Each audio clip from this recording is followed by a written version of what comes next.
Donc du coup, je vais dans le métro, j'achète un ticket et je vais jusqu'à la gare d'Austerlitz. Jusqu'à Gare d'Austerlitz et après il y a... Nabil Benzina et Margot Morgiev ne sont pas des passants comme les autres. Ils sont en train de réaliser une vidéo thérapeutique pour des patients atteints de troubles obsessionnels compulsifs. Cette séquence est destinée à une patiente qui souffre d'un TOC, de contamination et d'hygiène. Pour elle, acheter un ticket de métro, le passer dans la machine ou même toucher une rampe sont des gestes de la vie quotidienne extrêmement difficiles à réaliser.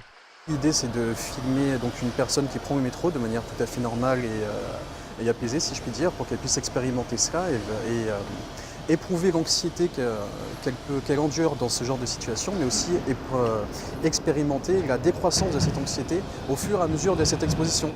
Les TOC engendrent un handicap pour la vie quotidienne. Le simple fait de s'asseoir dans un jardin public est compliqué pour certains patients.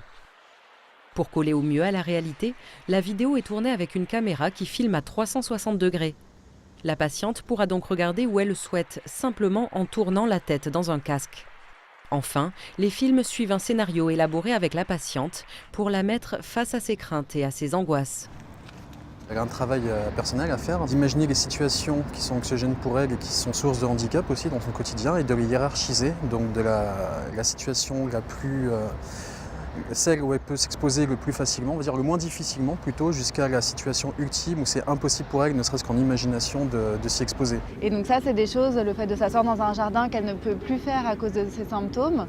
Et donc, par la réalité virtuelle, on essaie à la fois de diminuer les symptômes et d'améliorer sa qualité de vie et de lui permettre à nouveau de pouvoir retourner dans les jardins qu'elle aime bien, les endroits qui sont agréables pour elle.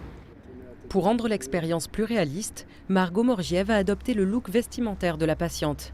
L'illusion est presque parfaite. La différence, c'est que Margot n'est pas malade. Elle ne se lave pas les mains et ne désinfecte pas ses affaires après avoir touché quelque chose. N'hésitez pas vraiment à regarder autour de vous et à regarder ce que vous faites avec vos mains. Lors de la séance, la patiente va donc être obligée de virtuellement s'exposer à ses angoisses sans pouvoir effectuer les rituels qui lui permettent habituellement de les canaliser. Le but de la réalité virtuelle, c'est d'essayer de faire un tremplin vers l'exposition in vivo, en amenant les conditions anxiogènes du sujet dans son environnement à lui, dans le bureau du soignant, donc dans le casque de réalité virtuelle, et donc l'exposer à ces situations par le biais de la réalité virtuelle. Ça va ? J'ai mal au ventre. Pour évaluer l'état de la patiente pendant la vidéo, Nabil Benzina lui demande régulièrement comment elle se sent. Il enregistre aussi sa conductance cutanée, c'est-à-dire une mesure électrique à la surface de sa peau qui donne une indication sur son état émotionnel.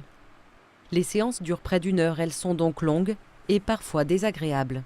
Le but, c'est de faire prendre conscience au sujet que l'anxiété ou l'angoisse qu'il peut ressentir dans les situations anxiogènes, certes, elle va croître, plus l'exposition dure, plus elle va croître, mais au bout d'un moment, elle va atteindre un plateau et décroître. Et que finalement, je suis peut-être capable de tolérer cette situation que je fuis habituellement, ou qui m'oblige à tout de suite à les ritualiser pour diminuer mon angoisse, diminuer mon anxiété.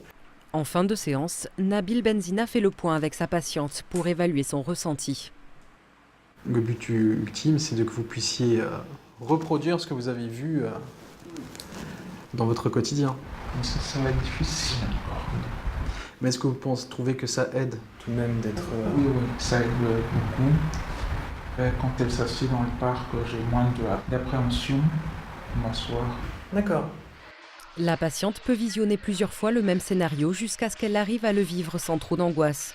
En tout, ce programme pilote de thérapie par réalité virtuelle s'étend sur 1 mois et demi, à raison de 2 séances par semaine.